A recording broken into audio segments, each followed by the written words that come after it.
Welcome back. This is episode 32 of the Sure Babe podcast, and this is your host, Chrissy Powers. And I'm so excited you're here today because I'm sitting down again with Wendy Snyder, positive parenting health coach, and we are talking all about how to raise kids with healthy confidence in a world that is filled with competition and comparison. We are going to fill your toolbox up today with tools to help you parent with integrity, help you learn how to discipline with compassion, and really overall how to attune to your child and build that relationship up. I am so glad you guys are here. And without further ado, I'll get into the episode. Hello, guys. Okay, I'm so excited again to have Wendy Snyder back in my house recording a podcast with me, and she's here. She is the positive parenting guru, my positive parenting guru.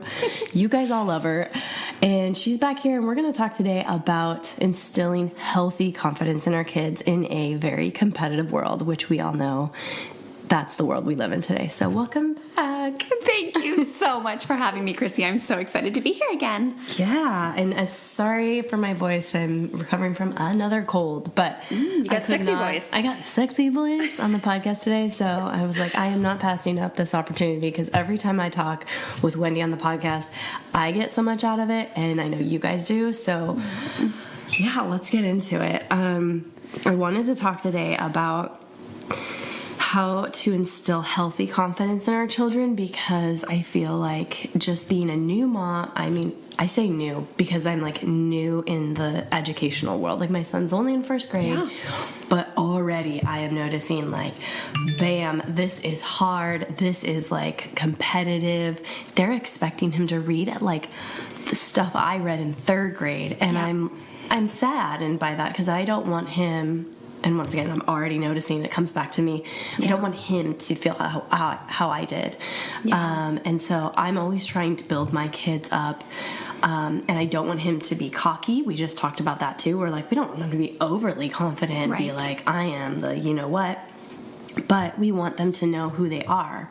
I think that's what it comes down to, is knowing who they are individually and them liking themselves. And all of the external things from this world are already shaping them at this young age, in preschool, in kindergarten, and, in the home. So, and we all know it starts in the home. So what are your thoughts on how we can start in the home to build healthy confidence in our kids? Yes, I love this subject so much, and it's just so cool how last week we chatted and we're like, what should we chat about? And this kind of came up. And so God's really been teaching me a lot about this in my life, just in the last few weeks, but also the last few years with my own son, with, parenting. Yeah. So I think number one, it's so cool because the curriculum that I teach will support parents with the ability to build their kids up to have this healthy self-confidence that we're talking about. So all the tools and strategies that we use in this work really help teach kids important life lessons by building them up, right? So by teaching them how to repair their own mistakes, how to make amends, how to learn from the messes of today so tomorrow they can do differently. It's a very different approach than, of what some of us are used to, right? Like you correct, you punish, you make sure that they're not bad again, and you make sure that they know how to be good. And we're more about like, hey, you are born good. Yeah. Like you are an incredible human being. You have unconditional love in this house. You were designed to do incredible things in the world. You have your own unique set of gifts that God's given you. And we're just here to mentor and guide you and advocate for you and support you and teach you what's good. Teach you how to be in line with your moral compass, which is your heart. So along the way, we just are more of teachers and mentors than we are of like, correctional officers or, more teachers, less police officers. We love police officers. But so just having that approach as a family unit and learning the work of positive parenting curriculum really empowers families to build their kids up even through the biggest challenges. So whether it's misbehavior seasons of life, like toddlers are notorious for it, right? Or seasons of school that can be challenging that we'll talk about today.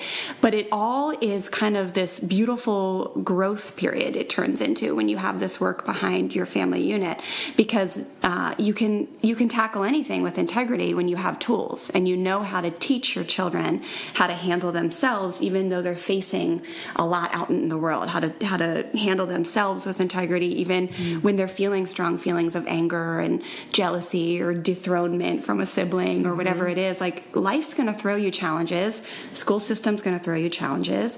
However, you are, kiddo, you are strong. You are capable, you are kind, you are loving, you are incredible. And I'm going to keep pointing that out to you day after day, even when you keep pulling the dog's tail and, pulling the baby's arm and I'm not looking.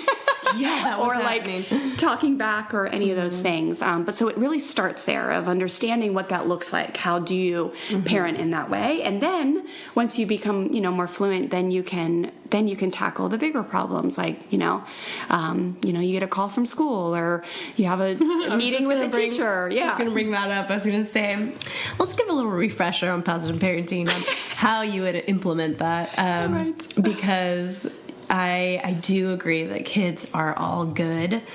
And the old school thinking was like, oh, you just got a bad seed. Right. You just have or he's being bad. Or if he's not being good or misbehaving. Or just like there's all these fun little phrases that grandparents give us. You just got to sit on him more. You just got to. Shame on you. What? Literally? Like, what? What are you talking about? Like, that's so weird. I don't know what that means. But, recently, one of my children, I'm like, okay, hopefully he doesn't listen back to these and get angry, but got a call from school, made a bad choice, was actually just doing something in class that was disruptive with a group of other people. So I was like, okay, where was he in this? Like, my first thought would be, I was angry that he got in trouble again, and then I was like, okay, let's break this down. Yeah. What was his part in this? So I asked, what was his part in this? And she said, oh, he was a follower. And I was like, okay, part of me was happy about that. Part of me was sad that he was following a bad example. And then I went to okay, if I was him, yeah, I could see how he would do that because he's thinking it's fun. He's just impulsive and he's just I don't think he was being malicious with it. So, it was a big lesson for him to learn, not to follow and not to make, to think before you do things, which we're always learning that.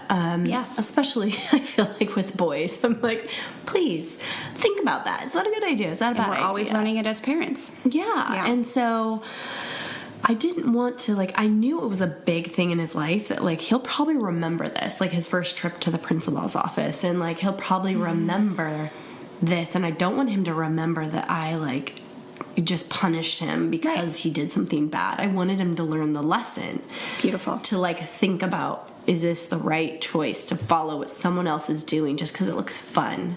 Yeah. But yeah, maybe give an example of how you would use or implement positive parenting. This is awesome. Okay, because I have a perfect parallel story for you. So, which will give you exactly what the curriculum looks like and how it rolls out. So, just 3 weeks ago, or let's say maybe it was 2 months ago now, because Terry and I, for our podcast, the Fresh Start Family Show, we recorded an episode all about this. Did you guys hear that? She has her own podcast now. I've been telling her for a year now. You need to have your own podcast. So it's the Fresh Start Family Show. Fresh Start Family Show. Yes. And oh gosh, we're having so much fun. My husband co-hosts with me, so we get that male voice in there, which is so important for families because we're all about the families. The weight of parenting should not fall on moms. No. And dads want to be involved. They we really can do a freaking whole episode on that. I know, Wendy. we do. We need to interview you and Sam, and we need to chat more. Or yes, just the weight of the world. No, I'm the weight of the world on moms. Gosh. Yeah, it's true. I think we are often step up as, to lead our households in many ways, right? Just like our guys do too. But we often are first to step to the plate to learn this type of work and expand our toolkit when it comes to parenting. And then thank God, there are just so many amazing husbands now that are on board, like full half and half. Like they're just down, right? They just need us to invite them in. So that's what we do over there with all of Fresh Start Family, but with the Fresh Start Family show, Stella, even my 11-year-old daughter, even hosts some shows for the kids. And then within within my membership community, the Bonfire, she also, and the Foundations course, she teaches kids. So it's all, the whole family is learning, right? We're all in this together. But so about 2 months ago, we had a call or an email from my son's teacher. So my son's 8, my daughter's 11. And, I always remind people, your kids are going to grow in different seasons. And there's going to be seasons where one needs you a little bit more to mentor and nurture them and support them and teach them. And one's going to be super easygoing. And then they sometimes flip. They often will flip. So it's, I think, avoid the label of like, oh, that's my kid that is like the one that requires all my attention, because you just wait. They'll probably switch. Kids just have different seasons. So my little guy was always kind of my more easygoing guy, and my daughter was my stronger willed. Like she's the one where all my stories are about. And now she's like the most easygoing at 11, like just self-managed, like self-regulated, just inspires our family so deeply. And then Taryn at 8 now requires a little bit more of our attention. He's the one that will get the phone call every once in a while, or he'll, fly off the handle and, say, you're so mean, or some stuff like that. We're like, whoa, he was the easygoing baby and kid who you just dropped off at daycare, and he was like, bye, I love you, Mom. So anyways, a few months ago, we got a note from his teacher, who is like the most amazing teacher in the world. Stella had her also for 2nd grade. And Mrs. Michelle, she said, we need to chat. I need you to talk to Taryn. He's all of a sudden over the last few weeks gotten really, had some misbehavior. So he started to like talk out in class and not listen very well. He's also had a bit of an attitude. So when I tell him something or like correct him, he like kind of talks back and gives me an attitude. And then the other day at the assembly, like he seemed to be laughing at the little boy who was singing. And of course, like that feeling, just like you said, your heart just goes, oh no. And he's literally over on the couch. It was on a Friday afternoon. He's sitting there on the couch playing with his little device, because he's allowed to play on Friday afternoon. And I was like, oh. And so it's like, you're hate just that instantly mad. Yeah. You're mad, your heart sinks. And then you can imagine, as a positive parenting educator, I'm like, oh great. Yeah. I feel that way as a therapist. I'm like, great, my son I should know what's going on with him. And people are going to judge me, and they're going to judge my work. And so quickly I just acknowledged that and was like, oh, let me throw that in the bonfire. That's nonsense. So I practiced what I preached, took a deep breath, just found a healthy intention, which is to teach, to mentor, to guide, instead of like the unhealthy ones we say take a break from, are like to correct, to scold, to punish, to show him who's boss, to scare him, to make him learn, like with your teeth, like... So found a healthy intention. Then I was like, all right, self, how am I going to teach through this? Because I got to first, we go to curiosity a lot in this work. So seek to understand, and then assuming So that's a big one. So I went over and I was just like, all right, buddy, tell me what happened. Did anything happen at school this week or in the assembly? And at first he has a history of being a little like guarded, and like he gets real embarrassed by correction, or like if he thinks he's going to get in trouble. So he started to go to that place of like, what are you talking about? Nothing. Yeah. And you could see that almost like the tears started to come instantly. And I was like, hey, so another like kind of tool is just, there's safety. There's connection always comes first. And so I just stopped him and I was like, you're not in trouble. I'm here with you. You're totally safe. Remember, and this is a big lesson in our house we teach over and over again, everybody makes mistakes. I make mistakes all the time. That's one of the best ways to learn. You're not in trouble. You just gotta talk to me. Tell me what happened.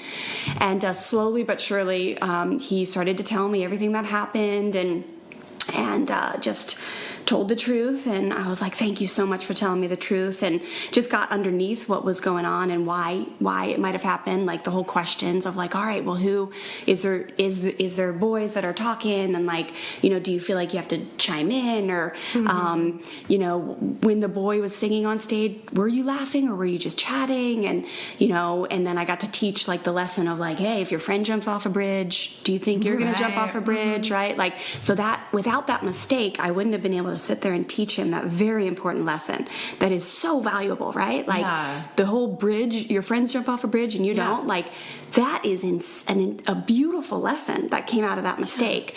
And so I got the curiosity out, we connected, he told me the truth, I just continued to ask questions so I fully understood his part in it, what was going on. And then we went into like compassionate discipline, which in that scenario looked like role plays and redos and makeups. So I had him practice what it would look like we actually did it kind of the wrong way first, where we practiced like, hey, show me how it played out. Like when your buddy talks to you and you start talking to him, Miss Michelle gets mad, and we kind of do it, and then I tell him like, hey, you go over to that corner, like you don't have reading right now, you don't have your fun time for 10 minutes during recess, and he acts like he doesn't, and then I'm like, how does that feel? You know, how do you think the teacher felt? All right, cool, let's redo it. So this time he has a new imprint on his brain, and he gets to practice what I've taught him to do tomorrow. So he redid it, and we did a few different scenarios. We did in the classroom, and then I said, okay, now like let's pretend you're in the room, the little boy's singing, and like your buddy is like wants you to laugh at him, and you're going to practice actually getting in tune with who you truly are, which is kind, compassionate, loving. Like you're not someone who makes fun of kids and disobeys the rules or whatever of the teacher. So he got to practice standing up and walking over and sitting in a different spot in this scenario. And then we went on one more thing to practice the bridge, and he loved that one because remember, guys, kids learn incredibly well through play. Yes. They don't learn through us just doing the Charlie Brown teacher thing. Wah, wah, wah, wah, wah. But if you make it fun and have them practice, so that's what you're leaving on their brain, then they learn. So the bridge thing he loved, like, you know, we jumped off and I was like, dude, you're dead. You're dead. You followed your friend and the water was 2 feet. And he was like, we were laughing. And then I said, now you're going to do it again and you're going to walk away when your buddy says, hey, let's go jump off the bridge. It's fun. And he got to practice walking away and just like feeling firm and confident. And then you get to ask him, like, how do you feel? Because it may be fun and you may feel like happy when you join in on like silly stuff when you're disrespecting the rules, but it also feels really powerful when you stand up and say, no thanks, I'm going to step over here because I don't need to join in to be part of the crew. And then last thing, little story on that is then you move into like, all right, well, how are you going to repair your mistake? How are you going to make amends? Because I showed him like we have this dollar bill exercise where it's like a piece of paper and it represents a relationship, and he gets to pull on one side, I pull on the other, and then you pull enough, which represents power struggles or disrespecting your teacher, and the dollar bill, they love it when you do dollar bills, but the paper tears in half. And so they get to see that of like, we made a mistake. We messed up.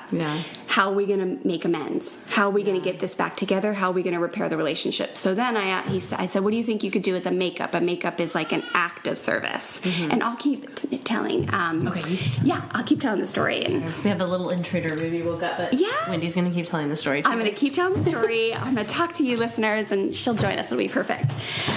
So makeups are an incredible compassionate discipline tool that teach kids how to make amends, how to repair relationships. So this is the analogy of like, you know, if you go to the airport and your flight is canceled and they're like, hey, sorry, your flight's canceled. There's no more flights tonight.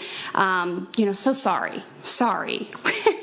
You're usually like, dude, that's annoying. Like, I don't know what to do about that. Like, I feel irritated, annoyed. Like, I don't know if I want to fly your airline again. But if they're like, hey, you know what? We're so sorry. Like, the planes are canceled. Like, right now, we just had planes canceled going to the East Coast because of the whole, like, big jet debacle. And instead, the airline says, you know what? Let me give you this $25 gift certificate. You guys can at least go over and grab dinner over at McDonald's, just like as a small way to make this up to you. So, of course, right, the second one, you're going to feel like, okay, cool. They actually did something to repair the relationship here. They didn't just say, sorry, your flight's canceled. So that's kind of the same with kids. It's like you teach them that to repair a relationship, you can pick flowers, you can write a note, you can do a drawing, you can just give someone a hug. There's like so many different ways to do makeups, but it's a beautiful act that again puts a new imprint on their brain and teaches them how to repair their mistake. So that's what he did. I said, is there a makeup or some type of is there anything you'd like to do to make amends with Miss Michelle? And he said, okay, I'd like to draw a picture. And and how about, I said, can I offer another idea? And he said, yeah. I said, how about you list out the 3 things that you're going to commit to moving forward? And he was like, okay. And we went over it. I think it was like, keeping quiet when she talks, like, accepting when she tells him to change his behavior, and something else. I forget what it was. And so anyway, so I was like, all right, cool. We hugged, and he said, do I have to do it right now? And I go, no, absolutely not. It's the weekend. You do it whenever you want. It was actually beginning of spring break, so we didn't go back for 2 weeks. So Saturday morning, my kids are old enough now to sleep in. I get to sleep in, which is one day it'll happen, girl. I promise you. So we come downstairs. It's like 8:30 or something, and on the table is his drawing, and written is the 3 things. And it's just the most sweetest little drawing. And it says, like, I'm sorry, Miss Michelle. And it's like, I love it because it's so rad because it was very driven by him. Yeah. There was no forceful, like, you're going to go say you're sorry and then you're going to do this, because you do not act like that. Like, that's what we normally go to, right? It was just very like, hey, you make mistakes, I make mistakes. We're going to learn through this. And there's a beautiful silver lining, which is, there's really important lessons here. Yeah. And so then he gave it to her when he went back to school, and we had his school conference on Thursday, and Miss Michelle was like, oh my gosh, it's like night and day. He's totally like, been super respectful. Another few weeks went by, just a few weeks ago, she said to me, oh my gosh, he's doing great. He's like, no more misbehavior. Wow. So that, I feel like that's parallel to the story you just kind of told, and gives listeners a bit of an idea of what it looks like. And you can see how all along the way you're building up their self-confidence, but you're holding them responsible. That was their mistake. That was their choice to talk. That was their choice to join in. And now they get to learn what it looks like to do it differently. Yeah. Because we want them to have intrinsic self-control, so they do it on their own when we're not hovering over them. Okay. And especially when they get to high school, right? Oh, yeah. They need to know why they made the different choice, not just because mom made them. Right. Or dad made them. Like, they need to know why they chose not to jump off that bridge, and how strong it feels when they don't. Because it feels strong, it feels powerful, which are some of the core emotions that kids want to feel, right? Like, this is why they do some of the things that they do that annoy us, is because they're trying to feel powerful. Exactly, which all of us are, right? Yeah, that's kind of at the root of... I love the role play idea. I totally forgot about that. I could have used it, but I love that. Okay, I'm going to use it next time. Hey guys, I wanted to let you know that Wendy is offering 20% off her foundations course just for Sure Babe listeners. If you go to the link in the description of this podcast and click on it, you can start parenting with more integrity today and add even more tools for your parenting toolbox. Definitely check that out. I know you will not regret it. What else was I going to ask you about? I think... I really get concerned now that my oldest is in school and there's so many more influences around him, and this will speak to any parent that's like concerned about outside influence, because once your kids get older, I mean, then there's social media, and it's like you can't keep that from happening unless you shelter them, and you don't want that to happen. Exactly. You want them to learn, but I sometimes worry. I want my children to know who they are and accept and love who they are, and not because someone else says them that they're good enough or cool, which is what we're going through now. Yes. It's like he's so concerned with being cool. And I said to him the other day before he goes to school, I looked at him and I said, you were born cool. Yes, and he was. And I thought, I mean, really, he was. He was. And I'm like, but he is so concerned lately with, knowing the latest Fortnite dance, or which he doesn't even play, but he, like, all the kids on the playground do these dances, and it's like, I guess that's what's cool. And so I want him to know so badly that he is born cool, or a friend to everybody. And so I speak those words into him, hoping that, like, they'll sit somewhere and sink down. But yeah, what are some of your thoughts on like helping with the outside influence that are coming in? Well, of course, I'm going to bring it back to the parenting first because I think it's not easy because it takes a lot of intention to speak that truth over him, right? And to remember that. We have a lot on our minds. So I'm not going to say it's easy. Yes, however, it's not easy to remember. And the times that I do remember, like right before they leave.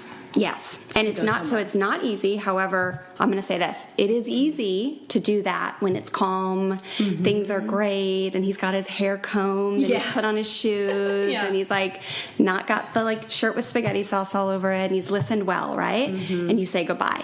It's harder to do that when he is gotten the note sent home from school, and he's pushed his brother, or he's screamed no at you for the 15th time on a day when you're exhausted and haven't slept all night because the kids have been sick. Like, that's when we have to remember to do that. Okay, so it's like, hey, I can see you don't want to do this right now, and you're a cool kid. I know you can figure this out. We still need to get it done. Yeah. So I'm not okay with you screaming or you know, saying you're not going to do it because you are a cool kid. You were born cool. So and I respect you greatly. And we still need to get our shoes on. Okay. Stuff like that. But I mean, so you're saying it will sink in more when I use it in all different scenarios, even when he's like fighting me on the homework.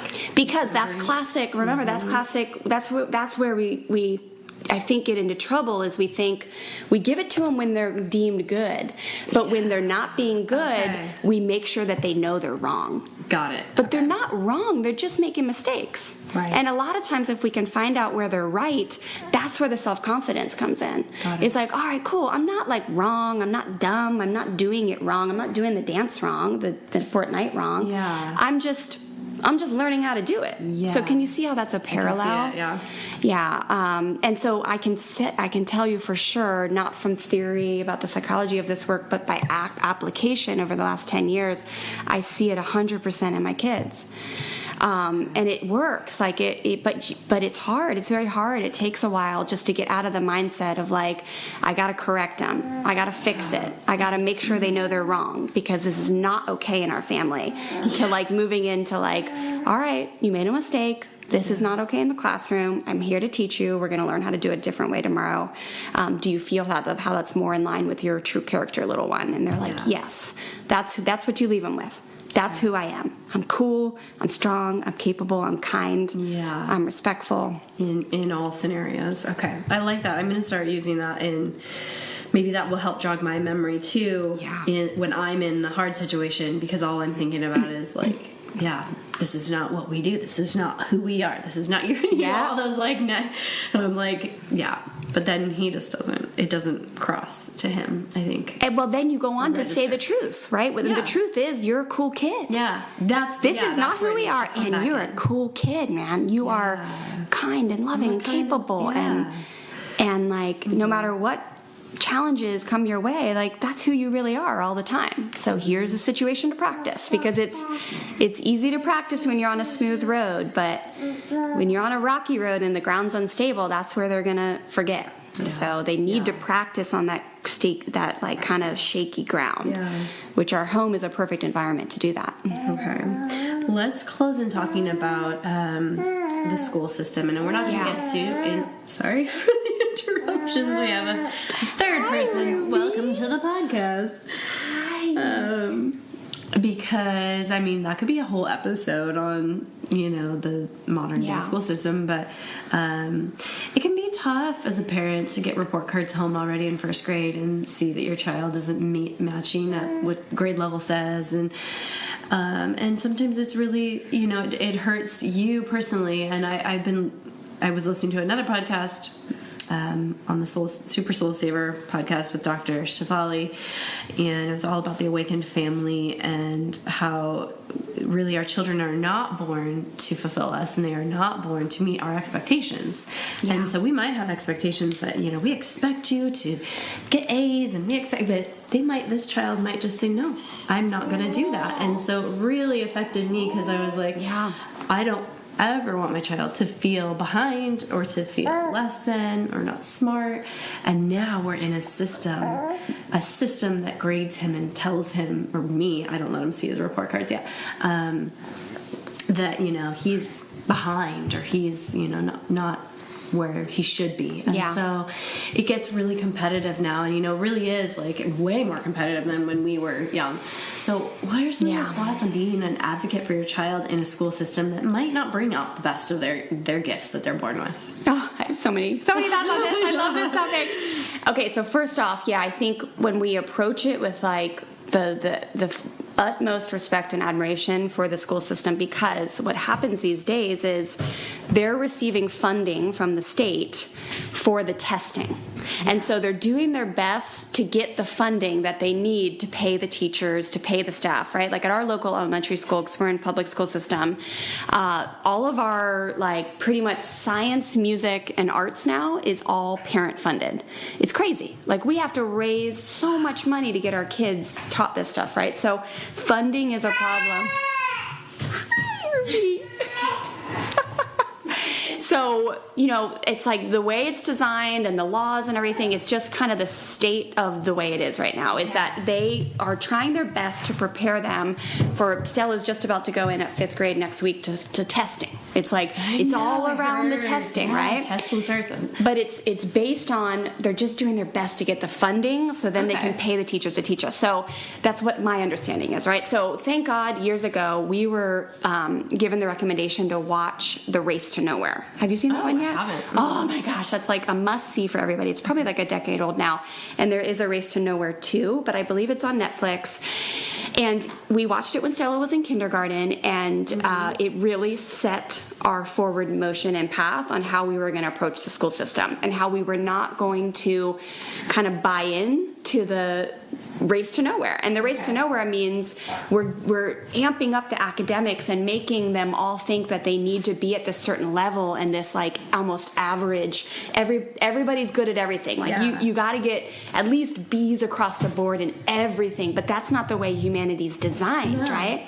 So we weren't going to buy into that, and so that took a lot of like intention and figuring out how we were going to approach the homework situation, how we were going to approach when we got notice that Stella was coming in at 63% of the reading or something. I mean, we had to have meetings with the principal because they were so worried.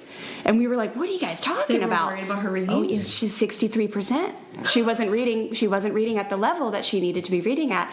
And so thank God, because of that film, it really gave us the ammo that we needed to be able to address it confidently and say, thank you for your concern. And we are more concerned right now with getting her in trees after school, in nature, getting her healthy meals, making sure we have connection over tears about homework at night. Yes. Gosh, I'm so glad you're saying that. The film highlights how the studies have shown that there's no direct effects for higher testing scores or growth or whatever before 3rd grade with homework. So Really? from my understanding, the school of thought is like you just get them practice. It's like a habit. You get into the habit of doing some homework, so by the time you get to 3rd grade, then you're not like, what is this? Of course, there's some very different ways that many people look at that. So, but there's no, like when we found out that the research data showed that there was no perks to it, we were like, we're not going to fight about it.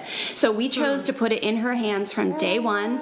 If you'd like to finish your homework, you'll get to experience the benefits that Friday they get to have free 10 or something. Yeah. And if not, then you choose. But we're not going to battle you. And in preschool, there was homework. In preschool, there was tears.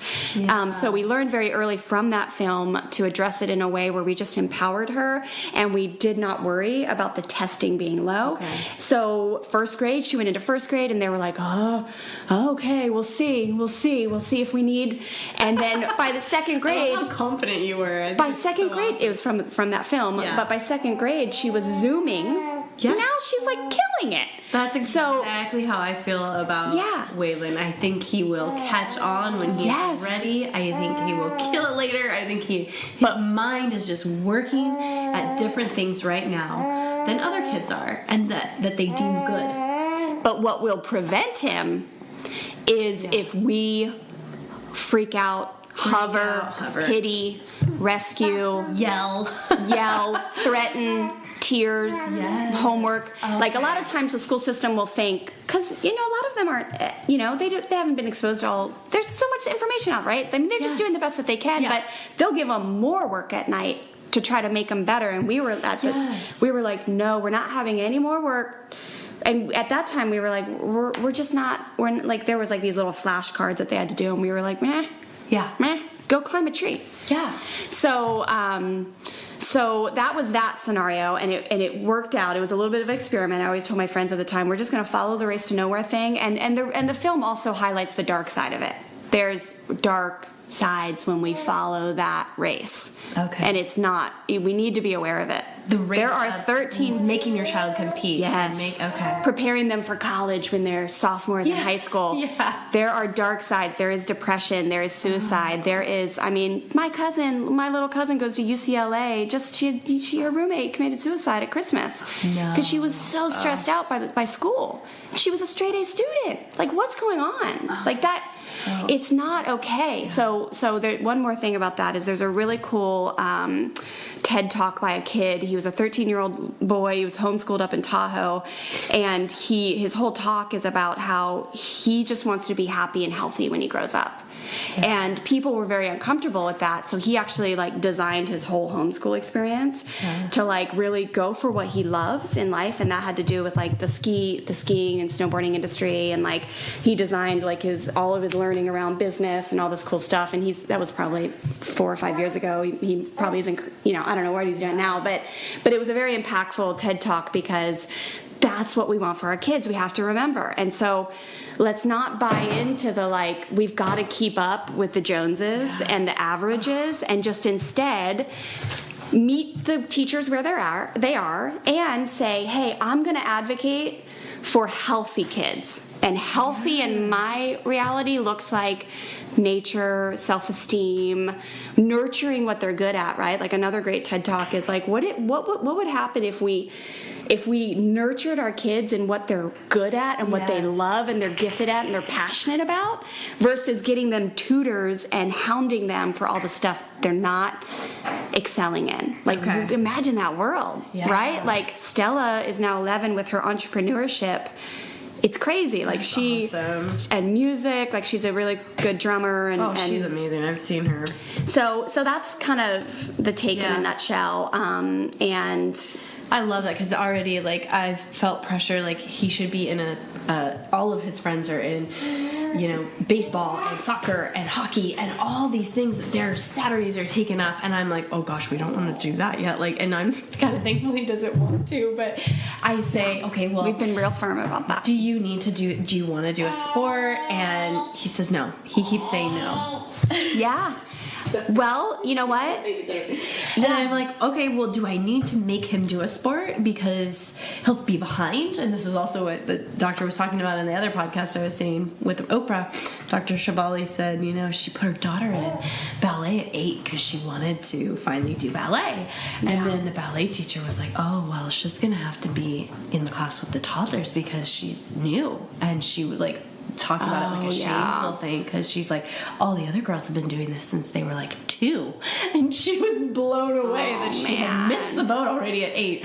But she was like, this is my daughter, and this is when she wants to do it. And I was like, okay, maybe I need to just cool my jets and not think my son is far behind in anything, because he's 7 and just wants to play and come home and relax for a minute and play at the beach with her family. One of my greatest mentors and dear friends, Susie Walton, she raised 4 boys who are all grown men, all married now. One of them's the coach of the Lakers, but she said that they started playing basketball like when they were older, and they didn't like, I feel like her story is that like they didn't even start like really playing competitively till they were teenagers. Like, there was just, if you've got a kid that's going to excel and do really well, it's not because you made them practice since they were 5, or so that's just the way to look at it. I will say that getting your kid in something consistently that they like is a good idea, because then it builds self-confidence once they are good at it, once they are in high school. Exactly why. But it's not about keeping up with the Jones, like that whole idea. I know it hits our hearts, and it's such a factual statement that we're like, gosh, what do we do about that? However, just have your intention be like, let's find something that he does love and just nurture him to stay in it. Instead of letting him skip around. That was my thinking, was that when I felt like this particular day, I was like, gosh, he's so concerned with being cool, and he's so concerned with having the latest, Lego or Fortnite thing.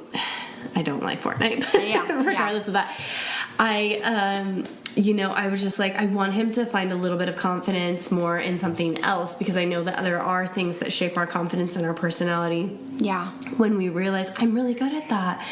And that makes me feel really good that maybe I'm not good at baseball, but you know what? I'm a really good swimmer.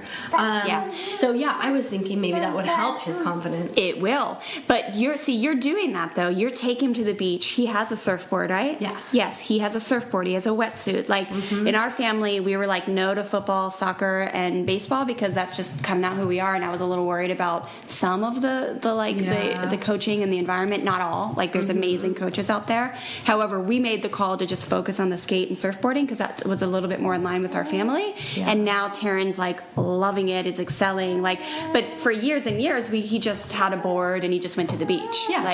But now he's like getting to the point where I'm like, wow, he's like really starting to excel. But for years, it was just fun. But so you are doing that. Okay. You are like, but just keep doing that, like find out what is right for your family. Like my daughter plays beach volleyball and she wants to try court. And I'm like, no, I'm not going to sit on like in a court in the middle of Arizona or something. I love Arizona, but I'm not going to travel and spend my whole weekend like on bleachers, but I will sit on the beach for an entire weekend and take you anywhere you want as you progress in this sport. So I'm okay with beach volleyball. So that worked for our family. She loves it. She's like been in it for 4 years now. And then Taryn with the skateboarding and the surfing, I'm like, cool, we'll take you anywhere you want with that. But the other stuff just didn't work so well for our family, so we held a firm limit and said no to it. But there's just there's so many options, but it's a good idea because it builds up their self-confidence. And don't let yourself don't get to a place where you're forcing it. Okay. There's a fine line. Like with our music, we have to it's a little dicey with my son with his electric guitar lessons. Okay. He pushes back a lot, and then at the end he's super happy. So there is a fine line between but if it's consistently to the point of tears, I don't want to go do this sport, then don't push it and find something else. Okay. And at times persevere. Okay. I know you're kind of just like, you gotta stay in tune with your child, know what they need, and if you know that they feel confident after, and then maybe you can push a little bit and be like, you know what, you feel so good after, you need to go to your lesson. I think you're gonna really be happy that I made you.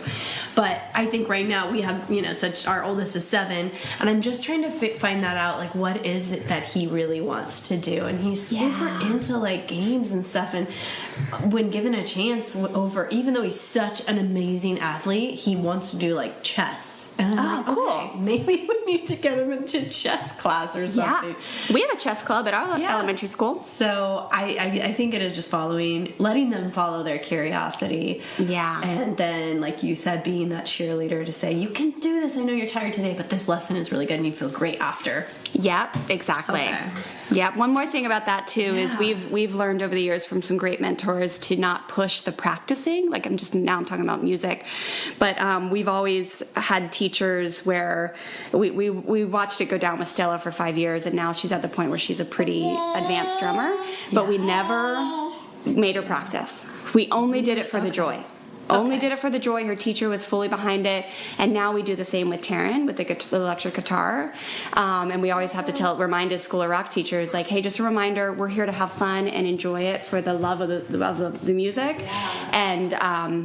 And the only reason he does push back is because he feels like he's not good enough. I don't know. So anyways, make it for the love, make it for the joy, make it for like the enjoyment, and then they naturally just will become better, and the self-confidence will come later in life with the consistency.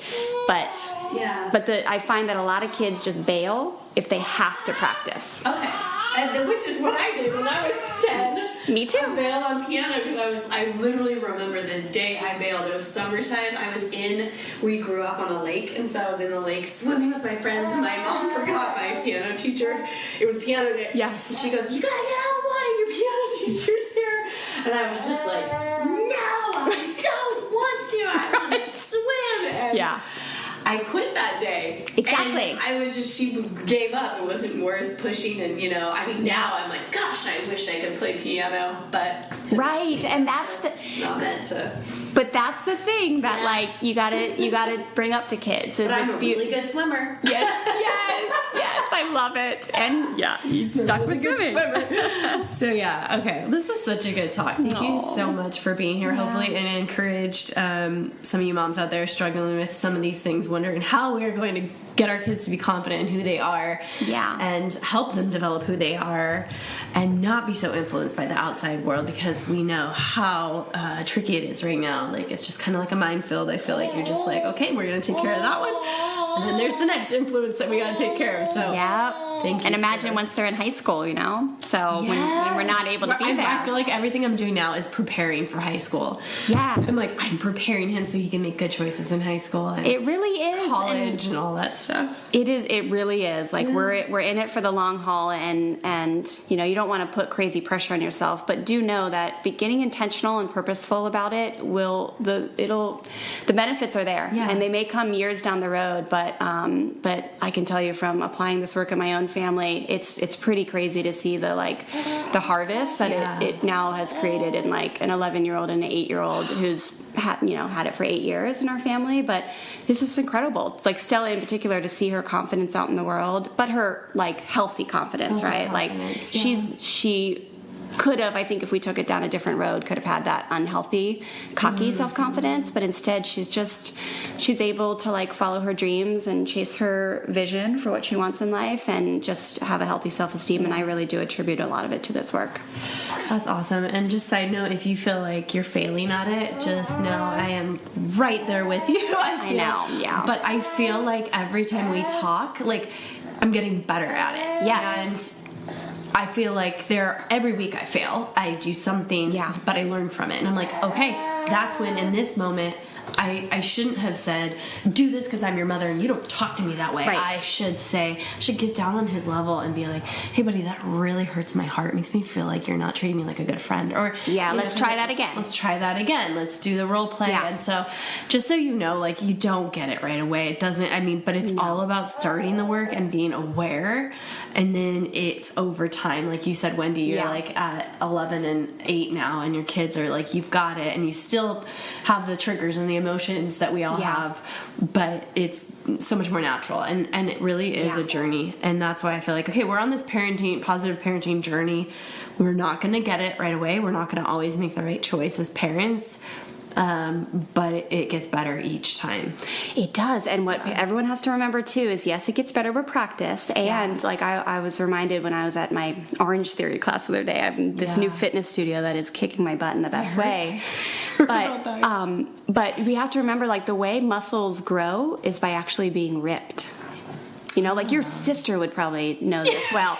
Like the fibers kind of, like, tear down, right? They they rip a little bit. Literally being ripped. Literally. Okay. Yeah. Like, not in, like, an injury way, but, like, they tear down, they're stressed, they rip a little bit, right? And then they grow back stronger. Oh, isn't that accurate? You got you muscle people? I'm pretty sure that's accurate. Like, I've heard that muscles kind of, like, break down or tear a little bit, and then when that's what creates bigger muscles. I like that analogy. So again, your sister's gonna have to make sure we're right about that, but I tell everybody that, so I hope I'm right. But the analogy is the same with children, it's the same with life, it's the same with parenting. It takes making mistakes often to realize, like, goodness, that seemed to tear a little bit. Yes. But the tear is not for nothing. It helped me grow, because now I'm coming back stronger.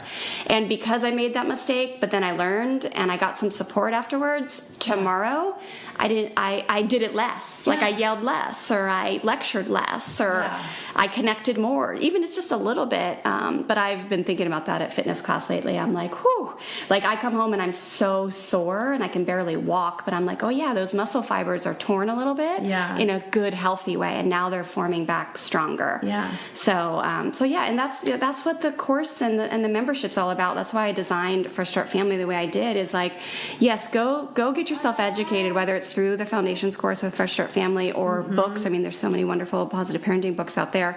But then make sure you're getting the support, which is where my membership community, the Bonfire, comes in, is because it's a lot easier just to give up when you try the first time and it feels like a failure.